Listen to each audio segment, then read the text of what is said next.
In this lecture, I want to talk about exponential functions. I'll begin with reviewing some basic properties of exponents and then looking at a few exponential functions.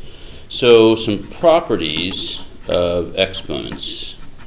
Again, this should be review. So, if we have, let's say, a is our base, and we have a to some power x times a to the y, we end up with a times x plus y. So an example is if I have 2 cubed times 2 to the fourth.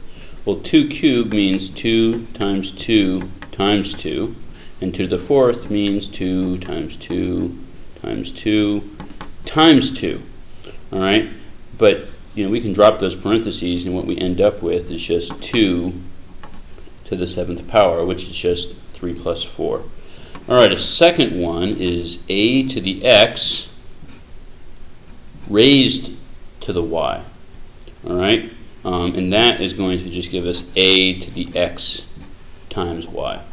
All right, so again, here's another example. We can say 2 cubed to the 4th power. So first, let's think about what that means. It means that I'm going to have 2 cubed times 2 cubed times 2 cubed times 2 cubed, right? Because that's what the 4th power means. I'd multiply this thing by itself 4 times.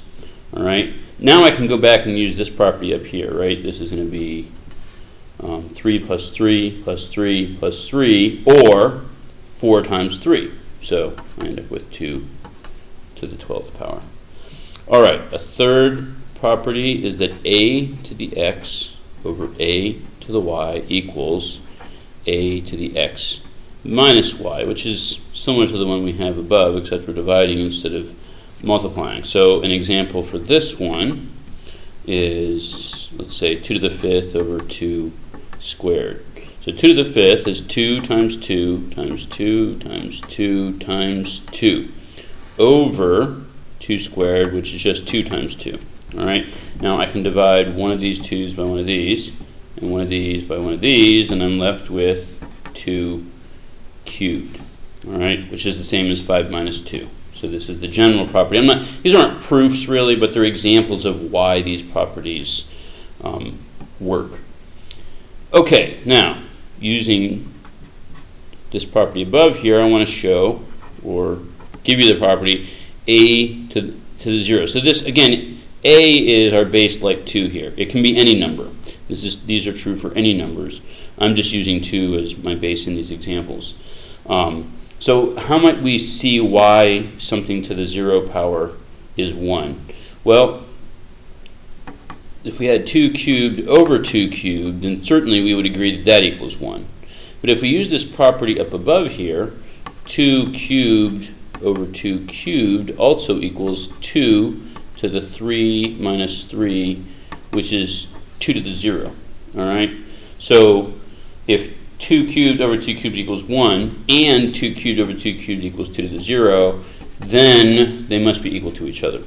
All right? And again, the fact that we used a 2 and a 3 here are not important. It could be any base, as long as it's the same in both cases. It could be any exponent, as long as it's the same in both cases, and you're going to end up with something to the 0 power equals 1. All right, so our next property, a to the negative x equals 1 over a to the x. All right, so for my example here, let's look at something like 2 to the negative 3. All right, well, that can be written as 2 to the 0 minus 3, which then, going back using this property here, now we're going to go from a to the x minus y over this way. So I want to rewrite this as 2 to the 0 over 2 cubed, right? Because the y here becomes negative, but I can take this negative y and rewrite it as a positive in the denominator, all right? And then this a to the x stays in the numerator. So I end up with this. Well, 2 to the 0 is 1 from property 4 over 2 cubed. So we see that 2 to the negative 3 is the same thing as 1 over 2 cubed. All right, next property. So we've only been working with one base so far, a, but let's take a look at if we take a times b to the x. that is going to give us a to the x times b to the x. And in this case, using specific numbers doesn't make as much sense because we would just kind of multiply them, right? If I wanted to let a equal 2 and b equal 3, then it may be harder to show this property because we would just multiply 2 by 3 and call this 6 to the x. So what I want to instead is look at what this means. That means I take AB and then I multiply it times AB, and then I keep multiplying these ABs x times. Right? That's what AB to the x means. But notice, like with these first two, I could just as well rewrite that as A times A times B, right? Because multiplication is commutative, the order doesn't matter. I could rewrite this. So first I could drop the parentheses and I have A times B times A times B. But then I can switch the A and the B, so I end up with A times A and B times B. And then I can do this, you know, so let's say I just did it with the first two initially, but I can do it with all of them. So I can collect all of my A's, and then I can collect all of my B's, right? And this is going to be A times A x times, because that's how many I had to begin with. And likewise, this will be B times itself x times. But what that means, A times itself x times, that's exactly A to the x, and B times itself x times is B to the x. Okay, and then for our last one, very similar to this one, A over B to the x. I'll do it quickly, I don't want to bore you, although it may be too late, right? But the point is it's very similar to what we've done up here, right? A over B to the x is just A over B times A over B, and I keep multiplying those out x times, but I can just drop these parentheses and multiply all of these A's and multiply all these B's, so I end up with A to the x over B to the x. All right. We will draw on some of these when we look at properties of exponential functions, and especially as they relate to properties of logarithmic functions. So let's just look at an example of an exponential function. Say 2 to the x. All right. So first, I want to make a table, and then I want to draw a graph of this. All right. So let's put in some values for x to see what we get. Well, let's maybe start with 0. Then I get 2 to the 0, which is 1. If I put in 1, I get 2 to the first power, which is 2. If I put in 2, I get 2 squared, which is 4. If I put in 3, I get 2 cubed, which is 8. What about negative numbers? Can we put negative numbers in here? Let's try like negative 1. Well, 2 to the negative 1, using this property back here, well, that's just going to be, if we use this property, that's 1/2. All right? And if I put in negative 2, that's 2 to the negative 2, which is 1 over 2 squared, using this property, which is 1/4. So I think that's enough points for right now, but you can see that we can put in any negative number we want, and we just get 1 over 2, 1 over 2 squared, 1 over 2 cubed, and so on. So what would the graph of this look like? All right, so let's plot some of these points. So we know it's 0. My y value is 1. And at 1, it's 2. And at 2, we're up at 4. So we have a point here, here, here. On the other side, we know we're at 1/2 right here. And then we're at 1/4 here. So I can just draw this in through these points. Okay, so this is the function 2 to the x. All right, so what might 3 to the x look like? Let's just do that in another color. Well, 3 to the 0 was still 1, except now 3 to the first power I would be up here, and 3 to the second power would be up at 9, which is way up there. On the other side, 3 to the negative 1 would be 1/3 and then 1/9. So it would go steeper on this side, right, because it would grow more quickly, but then it would also shrink more quickly on the other side as well. All All right, so that would be 3 to the x. What about something like 2 to the negative x? How would we graph 2 to the negative x? All right, well, let's just think about this. If I put in -1 for x, that's negative of -1, which is 2 to the first power. So that puts me right here. 2 to the first power, which is 2. If I put in -2, that's negative of -2, so that's 2 squared, which puts me up at 4.